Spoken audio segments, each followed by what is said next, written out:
Hello and welcome to another Green Thumb Lecture Series. My name is John Schaefer and I'm with the Harris County Public Library. Joining me today will be a member of the Harris County Master Gardeners Association for a very special presentation and discussion. A couple of things real quick. You'll notice that I'm in a different location than I usually am. I am in San Antonio right now for the Texas Library Association's annual conference. And of course, it's at the events like this where I get to brag about all the programs that we do at Harris County Public Library.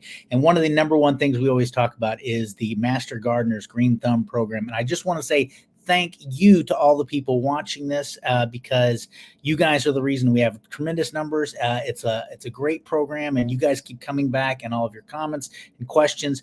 We appreciate it all the time. So now let's get on with the business at hand. We're here online the third Tuesday of the month, starting at 11 a.m. Today's topic is gardening in containers. And before I introduce our presenter, I just want to go over a couple of things real quick. We love questions, so please, as we are going through the program, please type your questions into Facebook, to YouTube, wherever you are watching this. We have master gardeners who are watching this, monitoring the chat, and they will be answering those questions. We are also monitoring the chat as well. So it's always going to be available. And there's also going to be a lot of great links in the chat. So please keep that watching there. We will pause for questions about halfway through the presentation. And we will also do it at the end as well, so we have a chance to answer all of your questions. So, and the other thing I want to mention is that we have another program coming up on the 21st of May, and that will be identifying good and bad bugs. I know some people say all bugs are bad, but no, that's not true. Apparently there are good and bad ones, and you can identify them, and we will talk about that on May 21st. But of course, today's topic is gardening in containers, and I'm very excited to introduce to you our presenter, Miss Valerie Depew. She is certainly not a stranger to this program, so it's good to have her back. She became an active member of the Harris County Master Gardeners in 2019, shortly after retiring from a 25-year career in the pharmaceutical industry. She appreciates the engagement and continues learning that goes through being a Harris County Master Gardener. Then, of course, she went to the University of Texas Health Science Center, where she earned a master's in biomedical communications. Before entering the pharmaceutical field, she's been gardening for decades, learning the ups and downs. She considers her father to be her most influential garden mentor. I don't know why that's in quotes, because I think it's true. Her personal garden is a blend of large livestock water troughs, vegetables and herbs, pollinator and native flower beds, and a sprinkling of old Southern heirlooms. Hello, Valerie. How are you today? Hey, good morning, John. I am happy to be here. It's so good to have you. Tell you what, we have got a great presentation. I was looking at some of your slides, so I don't want to keep people from it too long. So let's go ahead and get into it, and I'll let you do it. Sounds good. Thank you so much for that very kind introduction. And again, for the opportunity to be here on behalf of the Harris County Master Gardeners. We love the partnership and being able to provide this type of education and information. So we'll just jump into it. Absolutely. Today, we are talking about growing in containers. This is a quick reminder about the Green Thumb series that John just spoke so eloquently about. So we'll move through that. But when we talk about growing in containers, why on earth would we want to talk about that? You think, oh, you put a plant in a pot and there you have it. Well, there are many, many reasons to grow in containers. And when we say container, we mean anything from a small flower pot to a very, very large, substantial container. And you'll see some examples of that momentarily.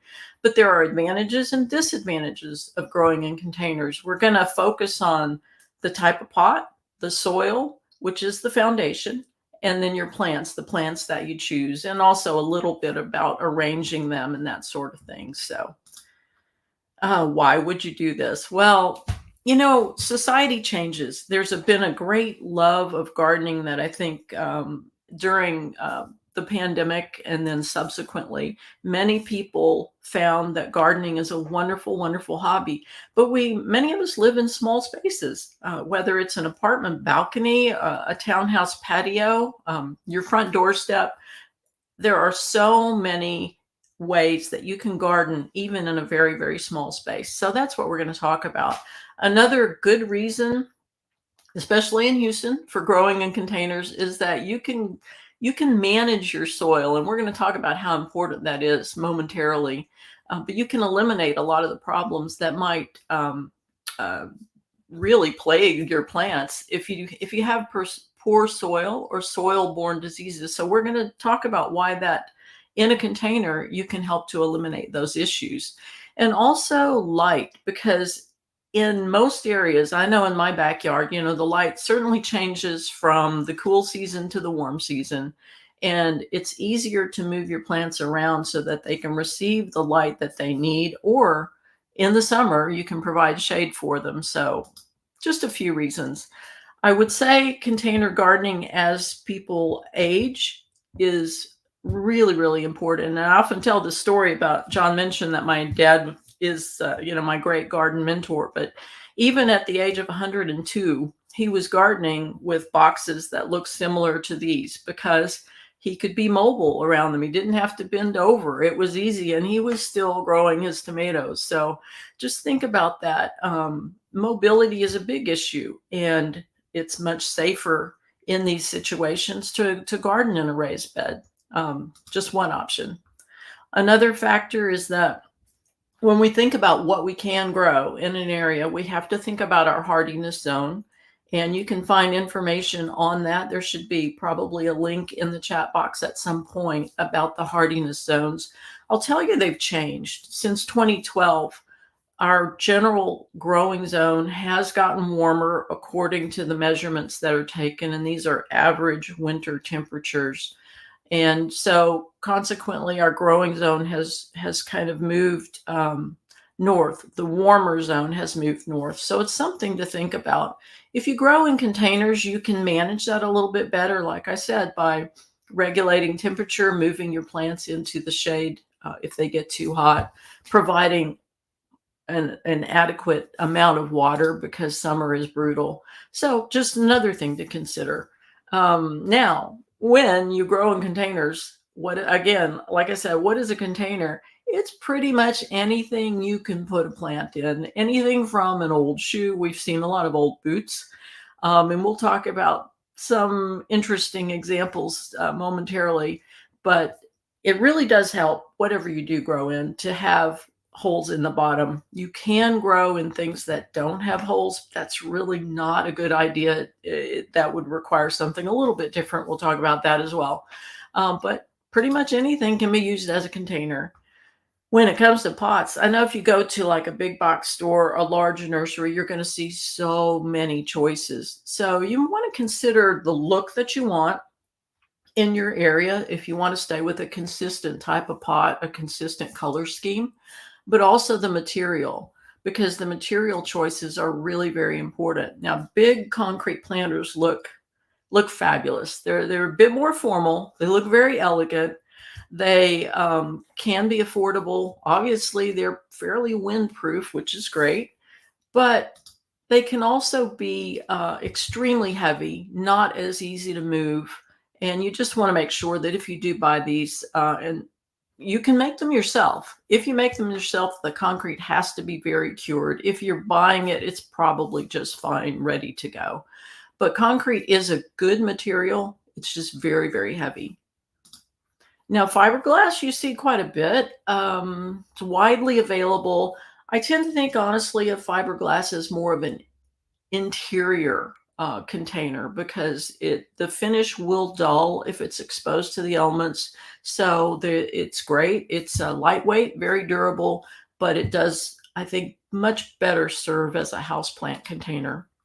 Wood is a wonderful material.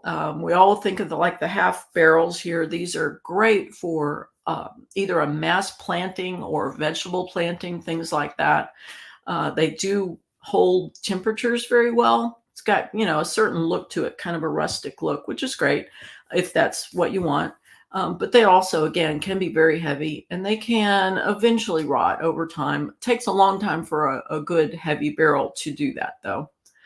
The most common is probably terracotta, and you can find glazed or unglazed. I do think the glazed pots are really beautiful. They come in a wide array of colors, and they can add a great element to the look that you want. Some people do strictly blue pots or strictly green or a certain color. And then some people stick with the traditional classic terracotta. So the look that you want. I'll say more and more, especially for folks that are a little more senior, that plastic pots or the rosin composite that they have these days really is a great choice. Honestly, they're fairly inexpensive, they're durable. The light colors kind of tend to be at a relatively static temperature for the soil. So I think they're a good choice. The dark ones, if they are exposed to the sunlight, they will fade over time. So you're not going to have that original color that you want. But the rosin pots are a good choice. And metal is also a very durable choice. These are actually mine. On the left, you see the stock take containers. These are just from Tractor Supply. There are other versions now that have like a metal frame with a sort of a bottomless container.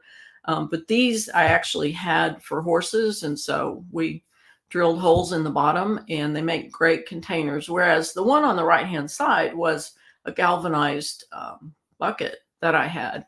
Now, this is what it looked like when I first started using it. 6 years later, the bottom 2 inches are basically rusted out. So you have very heavy duty galvanized material on the left, which is extremely durable.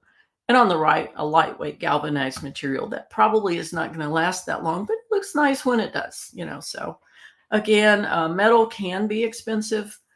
Some people really worry about the heat, soil temperatures rising too much in metal. I've got to say, I have not found that to be a problem. So it's just something that I think I try to manage it with a really heavy layer of mulch and compost and keep consistent water. And raised beds and planter boxes are wonderful. Again, we were talking about that mobility issue, not having to bend. If you've had back issues or anything like that, these are wonderful. They also give you more planting room. You can mix up fruits, vegetables, herbs, that sort of thing. The downside is usually they have to be put together. So you may either have to have someone do that for you or be aware that you're going to have to do that. If they're full of soil, they're harder to relocate. Say that from personal experience. It's a challenge to move one of these when it is full of soil. So you may have to empty it if you want to relocate it, but that's also possible. And that's one reason to move things again is if the lighting in your yard changes. The great thing about planters is you can be very creative. You can paint them, you can paint on them, you can put mosaic tiles around them. You can add all kinds of supplements. They're the beautiful, like the blown glass fixtures, a little bit like the Chihuly thing. You can supplement those in your planters. You can all kinds of things. At our local independently owned nurseries have just this array of really cute things to kind of make your flower beds fun and make it unique and make it your own. And these are some beds that I saw at a garden show in England, and I love them because the vertical slats are different tones, but they also have a mixture of herbs and vegetables in the same thing and flowers, and they just look beautiful. So don't ever think you can't do that. You can grow them all together, and that makes it a lot of fun as well. And I will just not comment on these. I think they speak for themselves. You can, as I said, use pretty much anything as a planter. I will talk about these though, because this is a bit of a shout out to our friends in Montgomery County. The Montgomery County Master Gardeners have their demonstration gardens. And these are some a little bit whimsical examples of planters that they have up there. So very colorful. Bring your own personality to your garden. There's a fellow that you may have heard of called Felder Rushing, and he has a garden in the back of his pickup truck. And the garden literally drives around. I mean, not by itself. He drives it, but he has this bed, and he started with a couple of like split open soil, basically bags that he planted up in the back of his truck. And now he's got a whole truck bed full of a portable garden. So that's a fun thing. Our former horticulture agent, Skip Richter, always has a wheelbarrow garden. Just take an old wheelbarrow, make sure you've got holes drilled in the bottom, and you have a kind of a portable container that you can move out into the sun or shade and fill it up with plants. So again, it's your yard, it's your garden, and have fun with it. Now, if all of this sounds a little too intimidating, like, what do I pick out? What color, what shape, all of that. This is a good place to start. If you just want a basic raised bed planter, these are available now. You might have heard of something called a grow bag. This is a very large grow bag, and you fill it up. There are different compartments or dividers within it, and it takes about 8 bags of soil. But you can see that once it's planted up, you've got a lot of room to grow things. These are all planted with vegetables. And so it's just, again, another suggestion, another way to get started in container gardening that is pretty easy. And you have control over the soil that you put in, where you place it, and all those ingredients. So something to keep in mind. If I give you one takeaway here, I want to make sure that you understand the key to success, not just with container garden, honestly, with all gardening, is having great soil. And I mentioned Skip Richter. One of his sayings is the brown stuff before the green stuff. And that basically means that if you ensure the health of your soil, that you have good growing medium for the right type of plant, then your chance of success goes way, way, way up. You're going to have healthier plants. They're going to be more resilient to diseases and will produce more if you're talking about vegetables and herbs. So the soil is the key to success. When you're growing in containers, you don't want to use something like just plain garden soil, topsoil, anything like that. You really want to use a growing medium that is specific for containers. The reason is that it has to be kind of light. It has to be porous.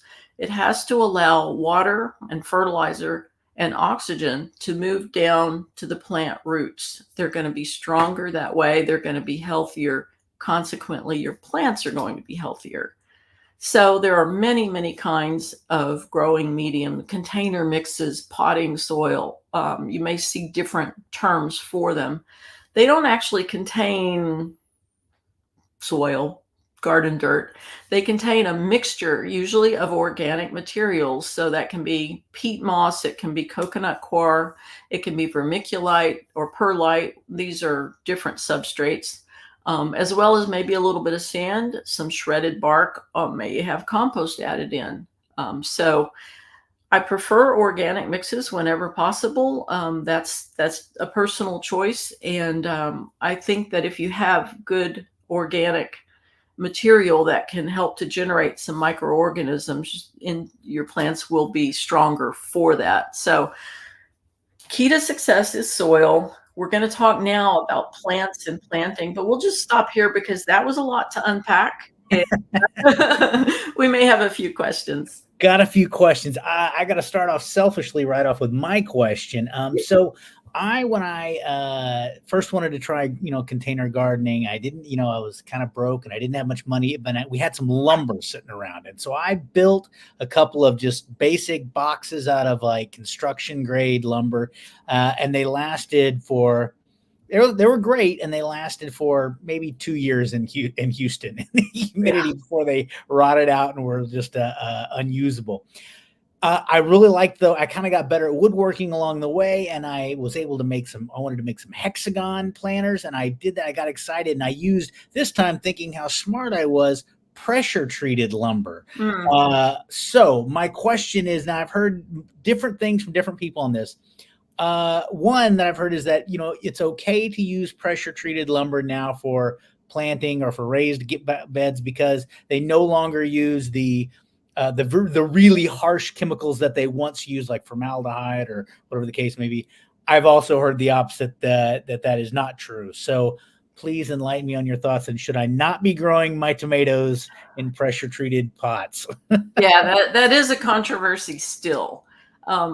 It's accurate to say that they don't use the really heavy. I don't remember the composition. I mean, I always think of creosote when I think of, pressure treated lumber. And because of that, the newer chemicals that they are using today I don't think are as effective. So some people say that even the pressure treated lumber is not lasting as long. As to the safety of that, I would really hesitate to give a firm yes or no either way, because I think there's a lot that still could be investigated. The companies will say that they have tested the materials. Right. So there's that. But I think if you are a person that's very concerned about, especially if you're growing vegetables, right?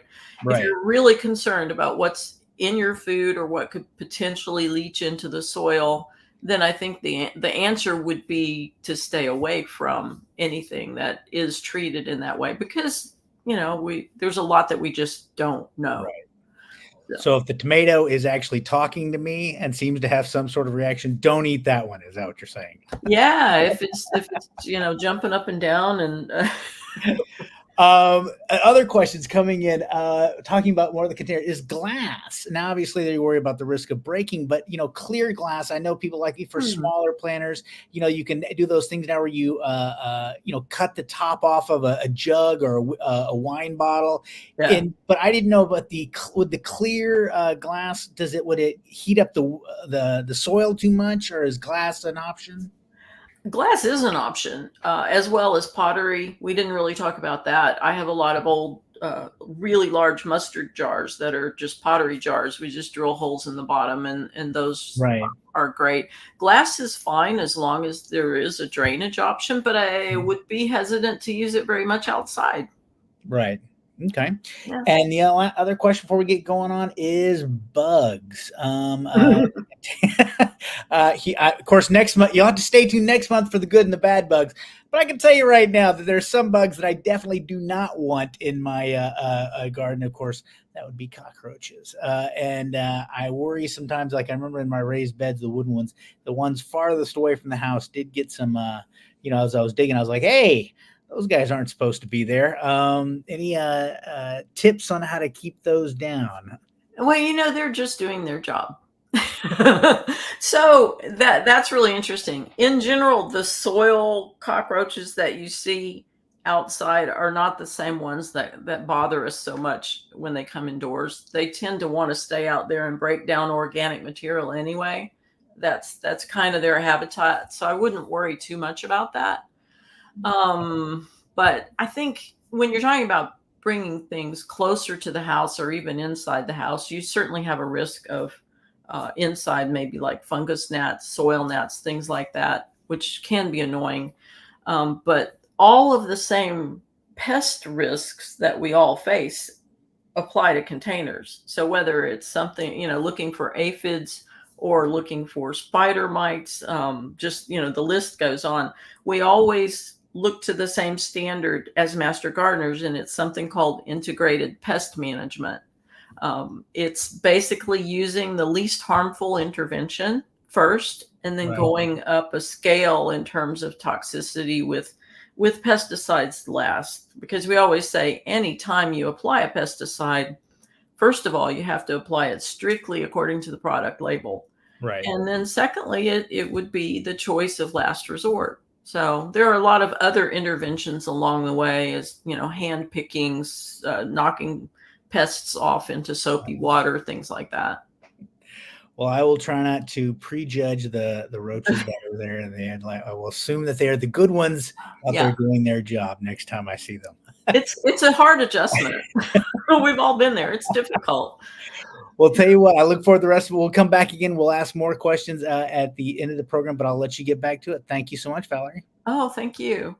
So now we're going to talk a little bit about what you can do with a planter. How can you make this planter more attractive, appealing, appropriate for what you want to grow? And I would just highlight that for those of you that are visual learners and would really like to see some good examples of this, on the Harris County Horticulture YouTube channel, there is, we did a series called the Homegrown Lecture Series, and our former agent, Paul Winsky, did this really excellent video on creating a combination planter. So I would encourage you, I think the link will be in the chat box as well to make it easy for you to find. and the link is on the screen. So if you want to take a picture of that or click on the link in the chat box, it's really a very good video, and it's Houston based. So highly encourage watching that. And any other video on the channel, there's some great resources there. So when we talk about a combination planter, what we're talking about is putting many different types of plants into a specific container to create a certain look. These can have a seasonal look. You can have your cool season annuals. You can use a perennial in the center as a base. You can have warm season transitions, etc. So that's what we mean when we say combination planter. And like I said, Paul does a really good explanation of that. But what you do when you think about the look that you want is you want to go to your nursery. If you haven't grown these from seeds yourself, go to your nursery and look for plants that are really strong and healthy. Good green foliage, strong stems. You want to check for all those pests, like the question that John mentioned. Let's try not to bring any pests home from the nursery. Look under the leaves. If you want to, it's perfectly fine to take a little 4-inch plant and pull it out of the pot and look at the roots, because you want to take home the strongest, healthiest plants that you can find. So that would be good, strong, healthy white roots. If you see shriveled up roots or really tightly circled, desiccated roots, that plant's been in that pot for a long, long time. Not to say it can't still be salvaged with some root trimming, but let's try to have the best start possible. And also, if you're thinking about flowering plants, a good idea is to say, if you're looking at a flat of plants at the nursery, you can see by the ones that are already flowering what they're going to look like. But you might be ahead of the game if you choose the plant that's not flowering yet, because the one that's already flowering is spending a lot of energy putting out those blooms. You can buy the same plant. You'll know what it's going to look like by the fact that the others labeled the same are already in flower, but you can take yours home and it's going to be ready to just pop out all those blooms once you get it planted in the planter. What I'd say also, lastly, please read the plant tag, because your good planting information will be on there. It gives you the type of situation this plant needs to survive, to do well, in terms of lighting, in terms of spacing and that sort of thing, with the caveat that if you're putting a lot of plants in a container, you may well be ignoring that space requirement, and that's okay too. So when we think about this, is not new information as far as making a planter, but you need to think about the look that you want. When we talk about the classic thriller, filler, spiller, and there are other terms for the same thing, this is to create a look that's appealing to you, that fits in with your landscape, your patio, your balcony, whatever the situation. So you can choose a color theme, you can choose a texture theme, or you can have a mix of all these together. But basically your thriller is going to be the tall, eye-catching plant. The filler is going to be kind of the object in the middle that takes up the space and adds a beautiful additional color or texture or theme. And the spiller will be the one that kind of trails down the side. So why do you do this? I mean, essentially you want visual balance, the design aspects of it, interest and variety, texture and color, and aesthetic appeal. Aesthetic appeal may be very different from person to person, and that's perfectly okay, because like we said earlier, it's your garden, so you choose your container and your plants and the look that you want. Now, the thriller is usually a somewhat dramatic centerpiece. It can be a very eye-catching plant. In general, it's just supposed to be the one that draws the eye to the planter. It doesn't even have to be a flowering plant. It can be an ornamental grass. In this case, it's a variegated Schefflera, I believe. My eyes may deceive me, but it is a variegated something that looks a bit like a Schefflera. And it's going to be the one that is drawing the eye in. The plants around it, in this case, are adding additional color and additional texture. So some examples of that can be also salvias. I think they make great thrillers. The really plumy ornamental grasses are great. And you can even use a small shrub like a bottle brush. The small bottle brush is really beautiful in a container. And spiller, you have many, many options. So That's going to be the trailing and cascading plant. There's all kinds of ivies that you can use. It's very common for people to use the sweet potato vine, which is great. Good choice, very hardy, very durable, but keep it trimmed because it will take over the planet if you don't keep it trimmed. And you want to do that for shape anyway, because you want a pretty drape and you want some movement and elegance. So it's really, that's a good choice though. This is a variegated ivy that's beautiful. And then the filler is kind of the middle ground. That's going to be filling in the gaps. It's going to be the real color pops that you add to your container. And it helps to kind of create that sense of harmony. Good choices for those can also be petunias, marigolds, many of your basically bedding plants, and warm season annual bedding plants are the choices that we're talking about here, except the alyssum and snapdragon. Those are a little bit cooler weather plants. And another way to look at it, so we talked about the thriller, spiller, filler, and the look that you can get. That is interesting. It's going to be textural. It's going to be perhaps tall. But another way to look at container gardening, if you really want to make an impact, is to use a certain, like a single plant to a pot. And then you can place them either by the type of plant or by the color, but you can create your own visual impact display. So on the left, for example, is a group of bulbs in pots, and there are many different kinds, the most prominent being the amaryllis. You can see some hyacinths as well, or maybe muscari. But there's a lot of pop there, a lot of color, and each one of these plants is just in a container. So that's one thing to think about.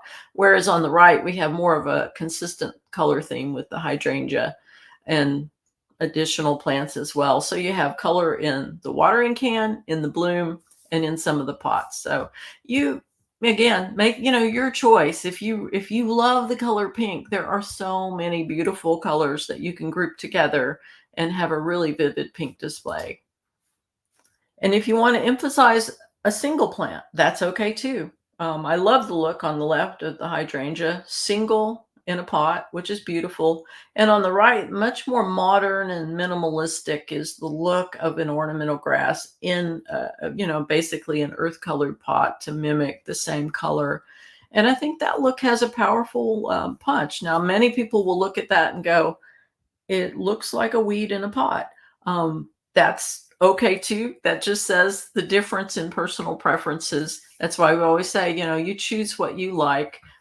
This particular look on the right, I think, has a lot of impact to me, and I think it's quite attractive, but it's not going to be for everybody, that's for sure.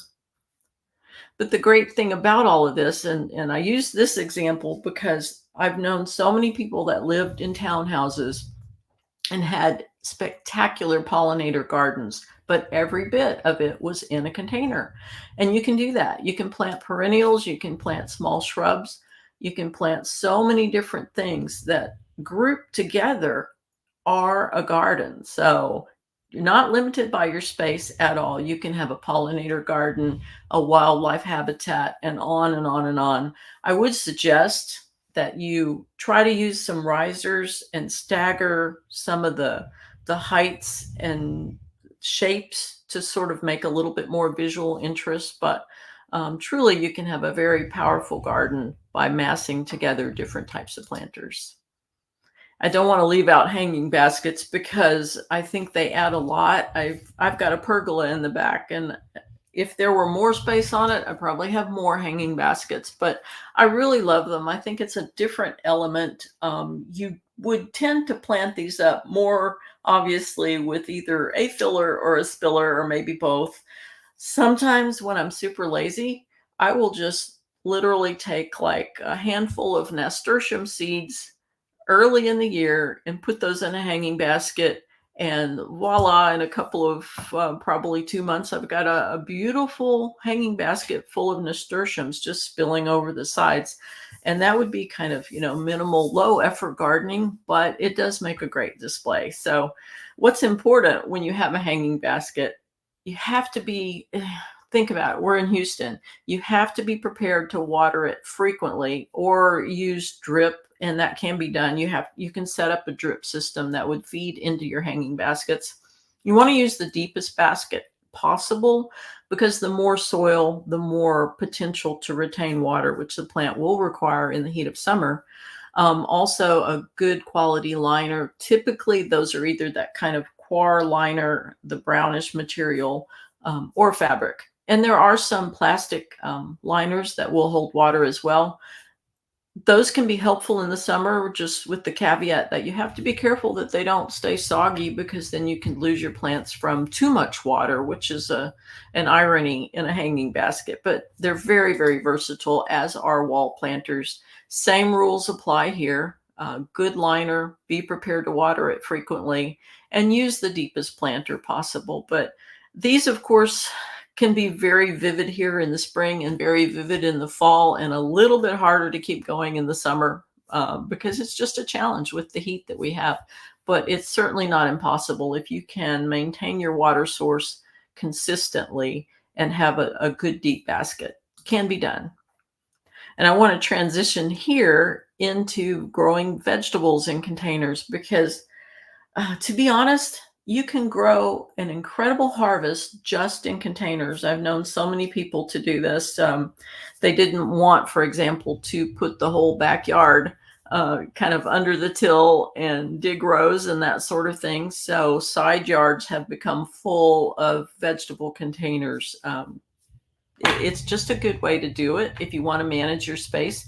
It's also a good way to have an introduction into growing vegetables. So these are a couple of examples that you can see. And what I want to emphasize, all the same ingredients apply. Good soil, consistent water, the appropriate amount of sun. These are all very important. But there's kind of a new advantage in growing vegetables in containers, in that there are a lot of hybrid varieties that are basically bred specifically for containers. So they're going to remain smaller and easier to manage. They're not going to, for example, an indeterminate tomato can just get, 5-6 feet and more and just be very unwieldy in a container. But there are good determinate bush variety tomatoes that can be grown easily in a container, and even more dwarf varieties. So really, there are many, many options. I've got probably 11 tomato plant, maybe more, in the back. Everything from the dwarf to all bush type, but they're all growing in containers, and that'll be so many more tomatoes than we'll ever possibly eat. So, it's time to make your friends happy, give away tomatoes. You can do this in the cool season and in the warm season. So we just kind of transitioned into our warm season crops, and there are many choices, even okra, which is maybe not everyone's favorite, but honestly, okra, it's just the best. There's one called, I think it's Baby Bubba, which is a container variety. There are several more. If you're looking at a website for purchasing seeds, just either put in the search term container, or they'll even have a section for container, because it's become more and more popular. And I want you to understand that you don't need to be limited in what you can grow by having to grow it in containers. So there are many, many choices. A few tips would be, as I said, choose the right variety. And this is a great example of of a pepper plant that is specifically bred to be in a container. It kind of maxes out at about 2 feet tall, but is very, very productive. And also for tomatoes, you want to try to choose the largest container possible. Simply regulates soil temperature and retains moisture more consistently. So that's always a good thing. And these will need sun. Almost all of our warm season, I can't think of an exception really. The warm season vegetables will require a good amount of sun. About 8 hours is something to think about. And then fertilization. You'll really need to fertilize them frequently. Slow release and soluble fertilizers are best to have that combination going on. And probably water every day, at least, maybe more than that in the hot weather, or set up a drip system. So again, these are just examples of the things that you can grow in a container, and you can see it's pretty comprehensive. One eggplant in a container will give you a ton of eggplant. So just as an example, same with the containers of cucumbers. I'm currently growing for the first time some bush cucumbers, and I am so impressed already with how well they're very strong and very healthy. And I think we're going to get quite a bit. Same thing applies to herbs. Just want to emphasize you can grow an entire herb garden in containers. There are many, many choices, and just these are some of the more popular culinary herbs that you can see on there. So you can grow those individually in pots. This appears to be an indoor photo. I wouldn't really recommend that for very long. It's fine to have them inside for a little while, but our temperatures tend to be very dry, and that's difficult. If you have a grow light indoors and you can mist them, you probably would get more life out of some indoor herbs. But in general, it's much better to have that herb garden outside. And this is a spiral herb garden. What's really important about this, the takeaway is that the herbs with similar needs need to be planted together. And this is a very good example of how that works, because the bottom base spiral is going to be more, it's going to retain more moisture in the soil. And as the spiral goes up, the Mediterranean herbs are at the top. There's some lavender, there's some rosemary, because they require very well draining soil. They grow in a more gravel type, gritty soil mix. They need that room for their roots. They don't like standing water. They will just give it up and die immediately if they have to stand in water. So this is a great example of how that can work. All your compatible herbs are basically together. And then as the spiral gets higher and the soil becomes more, becomes drier, then they're going to be happy in that situation. Keep in mind, if you plant a lot of these together, that some of them require a ton of room, like fennel. Fennel will get huge and really take up a ton of room. But also, we were talking earlier about pollinators and that type of planting. You can really grow some of the herbs that pollinators need for example, swallowtail butterflies really require either rue or fennel or dill. And those are very easy to grow in containers. So you can also attract pollinators to your yard by growing some of those. And it's something to keep in mind. So we've talked about all these containers, like what kind do I choose? What do I put in it? And then which plants do I add? Well, now we'll talk a little bit about how you take care of them. And it is different for containers for several reasons, because, it's that whole plant and everything in it is dependent completely upon you to provide the right type of soil, the moisture, the sunlight, make sure that it gets the adequate amount of sunlight. And so it's very important to do all that, because it's not in the ground where there are other resources. It's all on you to kind of set that plant up for success. And to do that, keep in mind watering needs are much higher in a container. The bigger the container, the better off you're going to be in terms of water retention. But in the heat of our summers, it's just brutal. And I know I've mentioned throughout this talk several times, you may have to water more than once a day. That's the heat of our summer. That's when everything is so hot and so dry. And there's a fine line there between watering enough to keep the plant hydrated and watering too much so that we get root rot. So the most important ingredient is good, well-draining soil.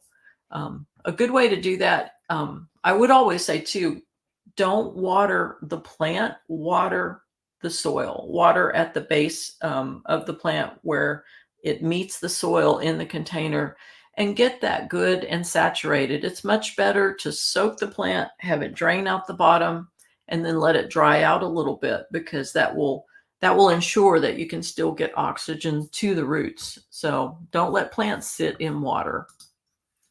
And then when it comes to fertilizer, same thing applies, because nutrients will leach out of the soil much, much faster.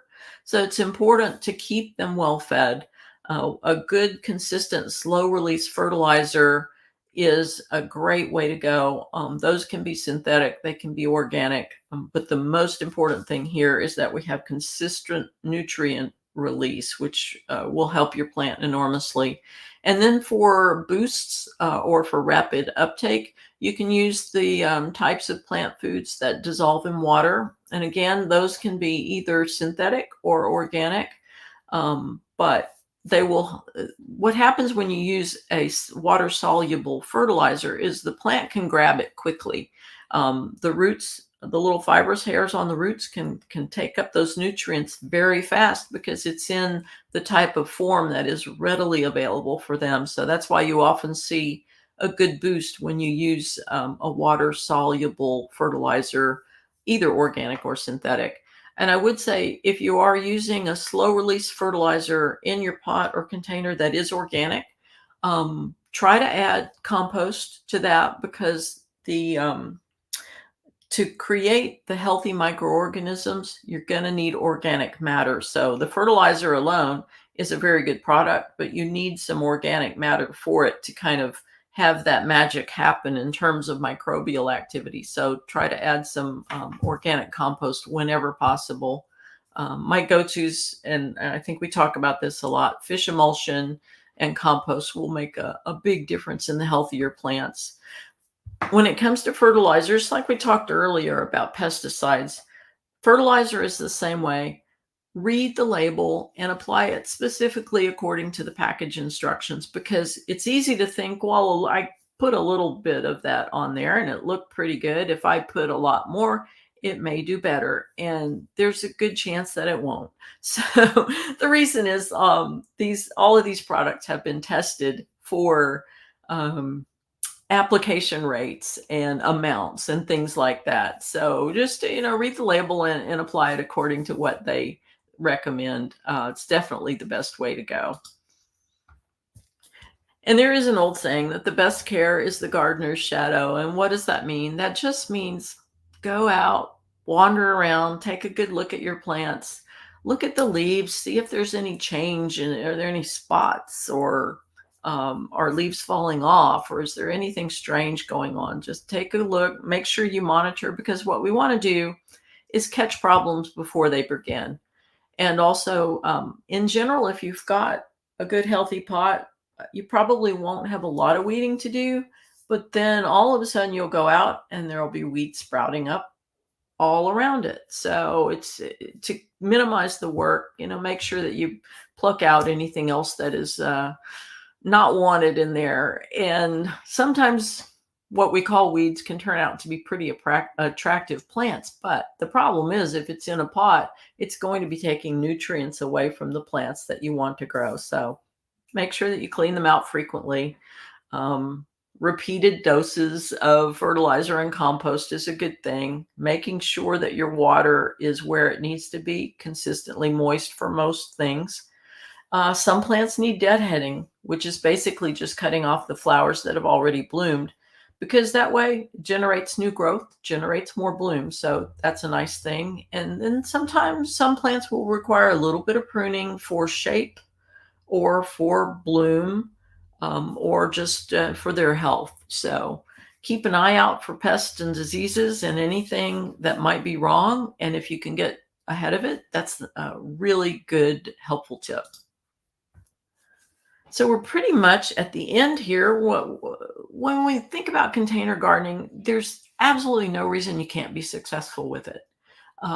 There's so much that you can do. You can have, like I said, a useless side yard with nothing in it and have it full of containers if the sun hits it in the right way. You can do that. And I've certainly seen people do that. You've just got to put the right plant in the right place. That's kind of a golden rule. So guidelines are: check your plants daily, stay ahead of any problems, whether it's pests, weeds, diseases. Ask other people. If you know someone that's been growing, an heirloom plant in a pot for generations, ask their advice, ask their secrets, see what they do. And then I think one more important takeaway is sit down sometimes and just sit back and enjoy the beauty of the garden that you have around you, because it's really fun to watch these things evolve. You can plant that big container, mixed container full of plants, and they're small And all of a sudden in 2 months, they're huge and they're full and they're beautiful and butterflies can come in, and it's an amazing thing. So enjoy your garden. And I will say that we didn't talk about, for example, growing tropicals in containers, or we didn't talk about growing fruit in containers. Those are also a couple of options. I know more and more people grow citrus in containers because it's so painful to lose your citrus in the winter, and you can move the containers someplace where they can be protected. So again, that is a possibility with large containers.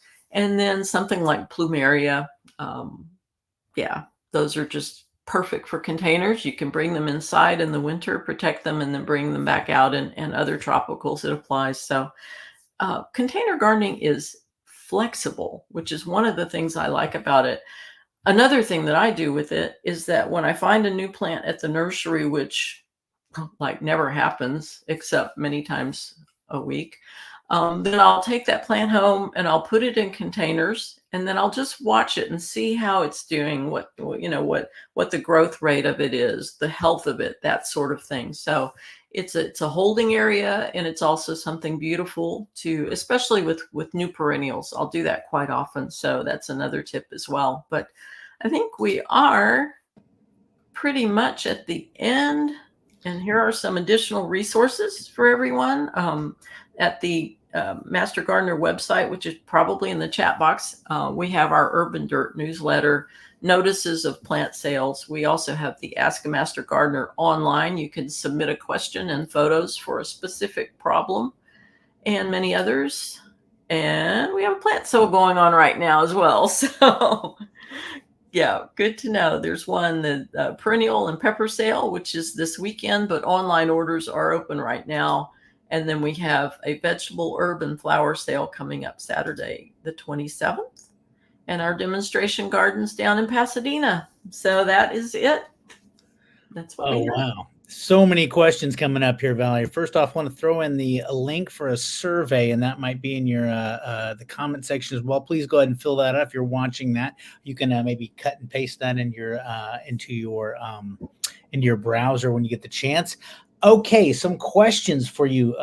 So first off, I want to throw a plug out. You'd mentioned earlier about the Asking a Master Gardener. A few weeks ago, I actually tried that out as a kind of a covert to see how it works. And I had some bugs on a tree, and I wasn't sure what they were. I took pictures, sent them in, and literally very quickly, I want to say within a few hours, I got back almost like a thesis on what was going on and some questions and follow-up. So it really is a great way, a great resource, the Ask a Master Gardener website. Of course, there's lots of people in there, so and some very talented people. You had mentioned it in your presentation.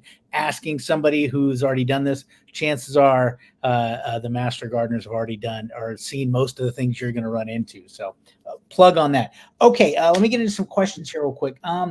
Watering. We were talking about watering so much. What about rainwater versus faucet water? Not everybody obviously collects rainwater, but more and more people do.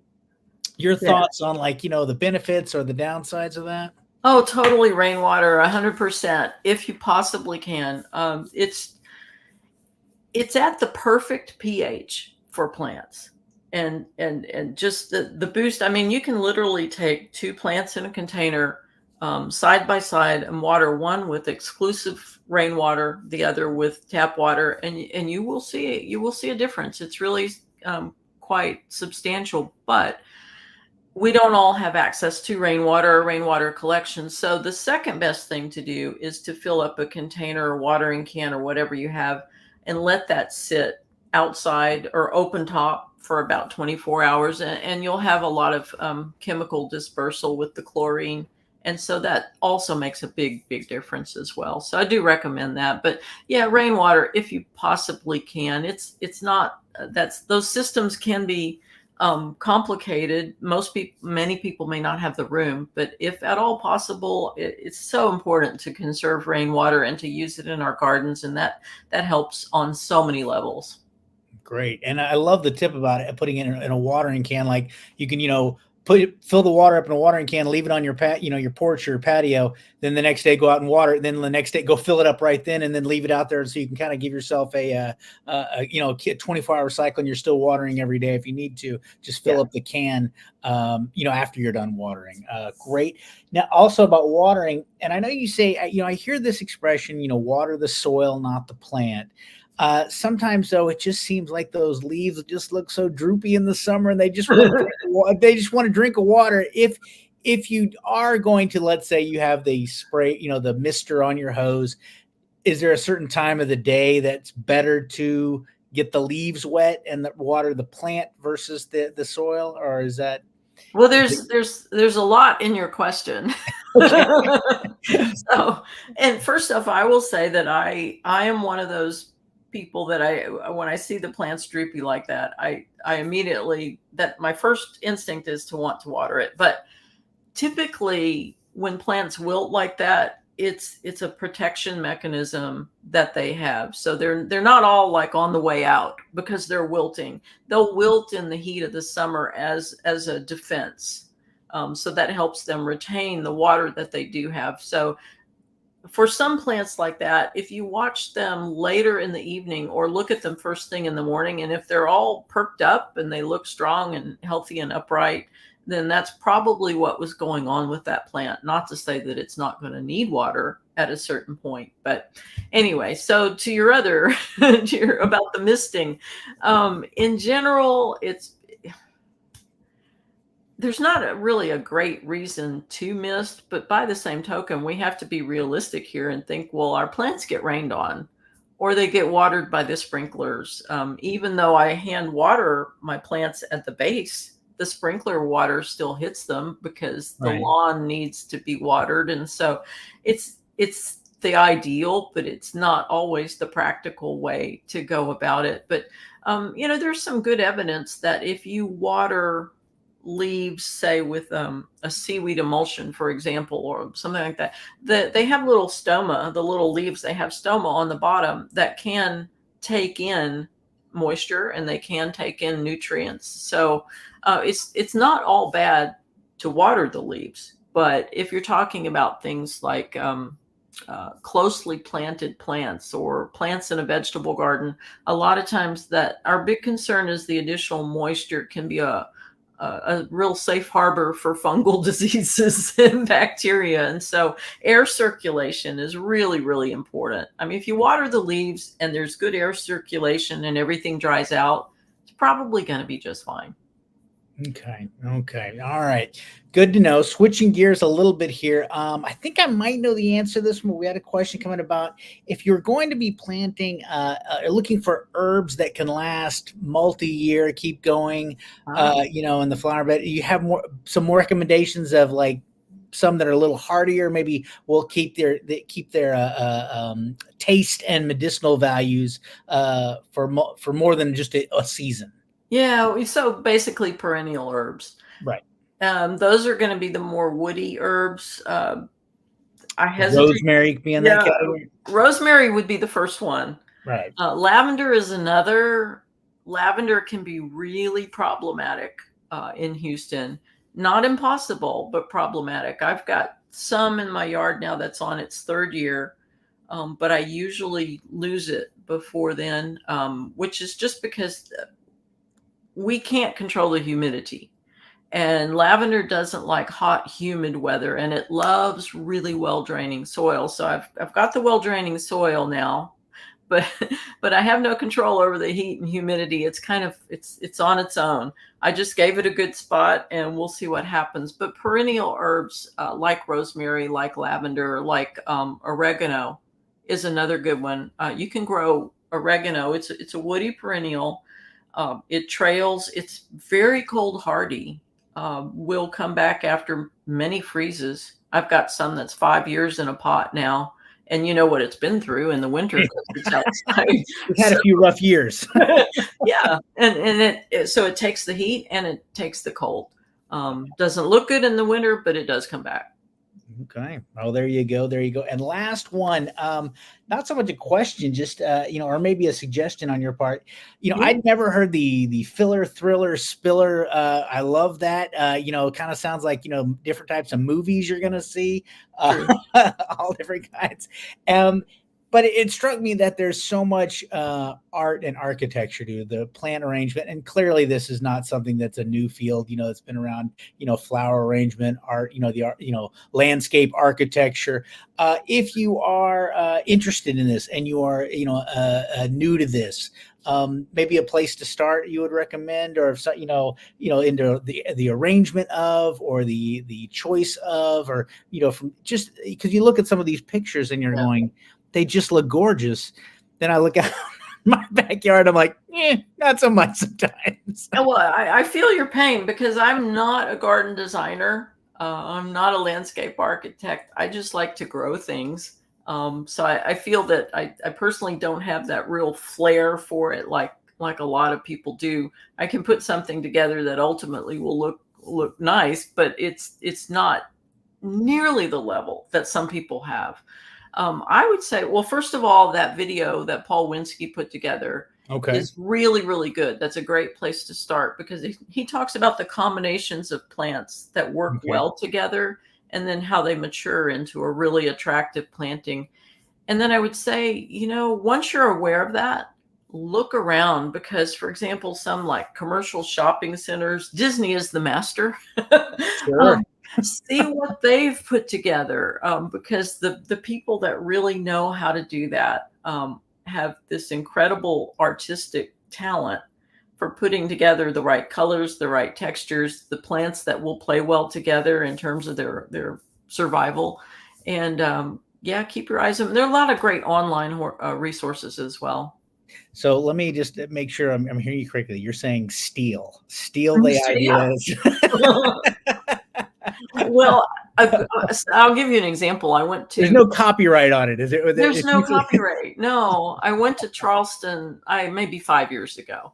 There's probably no better city in the country than Charleston for planter boxes and things like that. Oh my goodness, they are so talented. So I took pictures galore, and there was one that I really liked. It was a green bench with a green pot, and then a plant with tiny white flowers. It was just so I came home and duplicated that, and No, yeah, there you go. That's how you start. Imitation is the finest form of flattery, as they say. it So is. great news. Yeah. Well, I'll tell you what, I can't flatter you enough by saying thank you. What wonderful this has been. As always, we are so grateful to have you here. Valerie, it's good to see you again. And a reminder to everybody, there's a survey in the link. Please go ahead and fill that out if you get the chance. Also, a reminder, we'll be back on May 21st. I'll leave this going. If you, that slide up there, yeah. May 21st for identifying good and bad bugs. And that'll be with Deborah Caldwell. We're looking forward to that. We're here online the third Tuesday of the month at 11 a.m. Valerie, thank you so much for this, and we'll wish you a good rest of your day, and hopefully maybe I can get outside and collect some of this rain. All Thanks, right. everyone. Bye-bye.